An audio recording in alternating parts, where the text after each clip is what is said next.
this rather lovely large photo that shows Mutu, the main character in the story, standing on the cooking stove where her mother had earlier been shown baking the bread for the family's meal, and her oldest sister. And you know, Hemi, they've talked about this photo. The Māori Women's Welfare League slated, absolutely slammed. Well, they actually blamed the photographer for taking this photo, and there was even a suggestion that it might have been artificially set up, that she might have told the girl to stand on the stove because they understood it as being such a unnatural thing for a Māori child to do. Yeah. And of course it was inappropriate to be in a book that was issued to schools because it's not socially acceptable. It doesn't mean it doesn't happen. So there's a difference, isn't there, between something that's understood as socially acceptable and the ways in which we might actually transgress those social rules or mores in our everyday life. And I've always thought, looking at this book, I mean, one of the most startlingly beautiful aspects of this photograph, in my view, are the ways that the children are looking, and Mutu is looking straight at the camera. I'll just show it. I'll just hold it straight up to the camera so you can see the way Mutu is looking. Well, she's not looking at the camera, but she's looking past the photographer. And in my view, she's watching to make sure her mother doesn't catch her doing what she's doing. And I'm also encouraged in this view of my interpretation of this photograph, because of the way her tuakana, her oldest sister, is standing there looking quite concerned and disapproving. I think that's quite evident in her body language and the way that her eyes are looking at Mutu's feet in that place that they shouldn't be. So, it seems to me that this photo kind of calls attention to tikanga being broken, but it almost puts into question these interpretations that have been made, that have been said. And of course, this completely went over the heads of all of the Pākehā people who actually approved this book and, were part of the decision making around funding it to be produced. So really, it was about their ignorance, not about the photographer's ignorance or the child's ignorance. That actually's got nothing to do with it, with the fact that this photograph caused problems. I agree. That's a good point you make, because we know the book did go through an editorial process, and so the pictures, the text were scrutinised to some degree. The question, as you say, is why would you include a photo like this? Or alternatively, why would you not include a photo like this? The first edition, of course, included the photo, and Māori Women's Welfare League reacted strongly there in saying that they made no bones about the fact that including the photo was not a good idea, because what you were showing there was, or condoning by including the photo, was the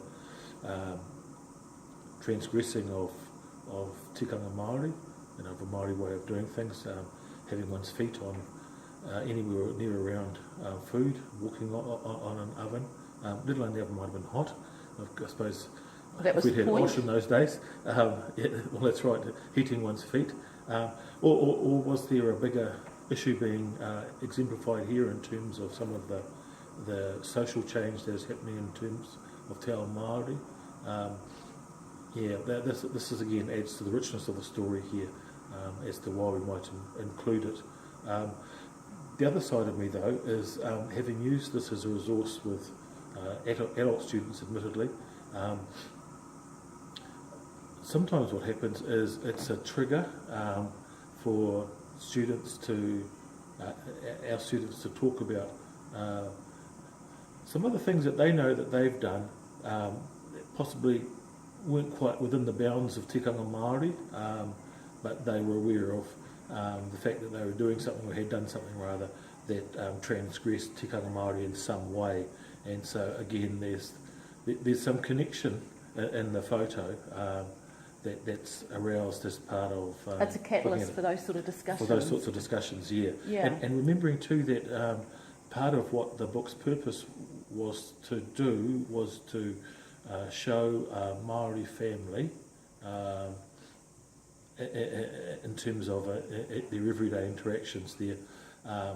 as that could, and the resource could be used as part of the social studies. It was program. originally part of with that sort of social studies Lens to day be in the life of a day in the life of the life of families, The life that of kind family. of what is the place of tikanga Māori in modern life, in modern Māori life?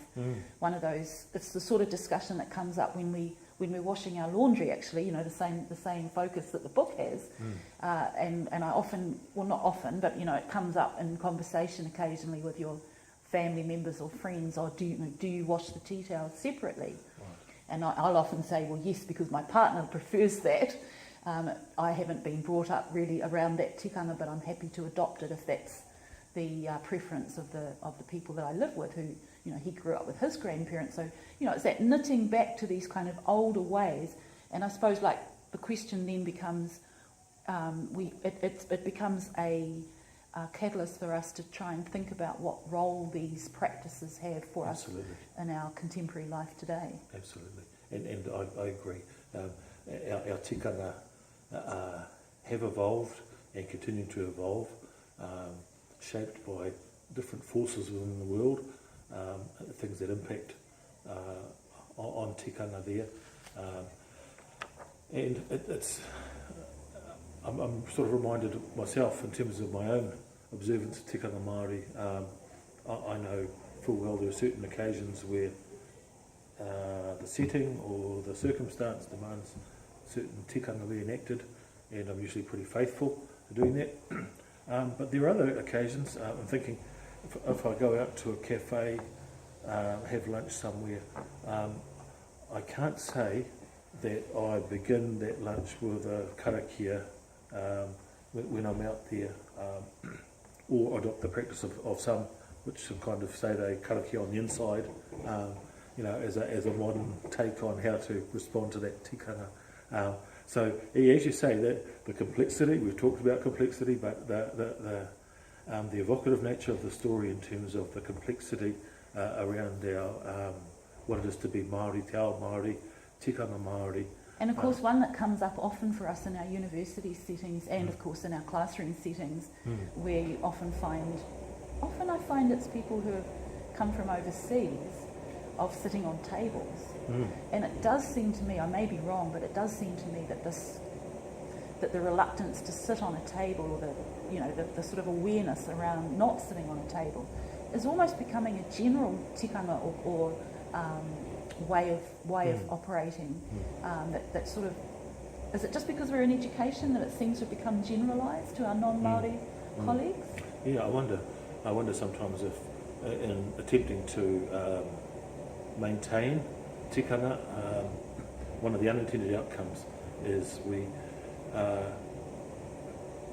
create some almost stereotypical expectations around how tikanga will play out, and sometimes in advocating strongly for tikanga Māori to happen, you get a rigidity around what tikanga Māori should look like in some people's minds there, as opposed to the other notion, which is tikanga Māori being responsive to the group involved, the location and all of those things. So yeah, again, To the occasion. To the occasion, that's Yeah, right. yeah.